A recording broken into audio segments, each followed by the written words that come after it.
સગડિયામાં બાળકી પર દુષ્કર્મનો મામલો આવ્યો હતો સામે, જેમાં બાળકી સયાજી હોસ્પિટલમાં હાલ સારવાર હેઠળ છે. બાળકીની હાલત લથડી છે. બાળકી રિસ્પોન્સ આપી શકતી નથી. બાળકીના બ્લડ પ્રેશરમાં ઉતાર ચઢાવ જોવા મળ્યો છે. બાળકી સતત ડોક્ટરના નિરીક્ષણ હેઠળ છે. છેલ્લા 2 થી 3 દિવસમાં 3 યુનિટ લોહી ચડાવવામાં આવ્યું છે. બાળકીની હાલત હજુ પણ નાજુક છે. ઓપરેશન અને સારવાર બાદ પણ બાળકીના શરીરમાં ઇન્ફેક્શન યથાવત છે. ત્યારે બાળ રોગ વિભાગના 10 થી વધુ ડોક્ટરો બાળકીની સારવારમાં લાગ્યા છે.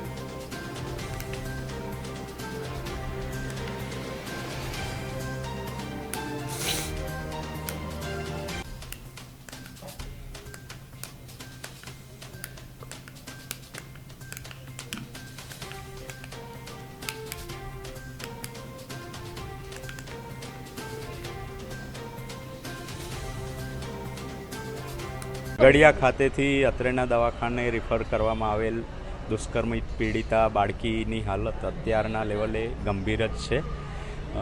અમારી ડૉક્ટર્સની નિષ્ણાત ડૉક્ટર્સની ટીમ દ્વારા પૂરેપૂરી કોશિશ કરવામાં આવી રહી છે કે દર્દી જલ્દી સારી થાય. એ માટે અમે બેસ્ટમાં બેસ્ટ ટ્રીટમેન્ટ આપી રહ્યા છે.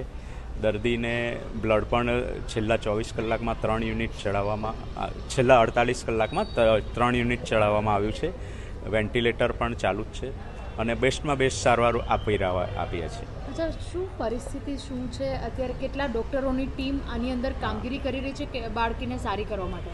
અમારી હોસ્પિટલના 10 નિષ્ણાત તબીબોની ટીમ આની પાછળ કાર્યરત જ છે અને દર્દી જલ્દી સારી થાય એવી અમે પૂરતી કોશિશ કરી રહ્યા છીએ. અત્યારે દર્દી સાથે વાતચીત થઈ શકે તે? ના, દર્દી ક્રિટિકલ લેવલે જ છે.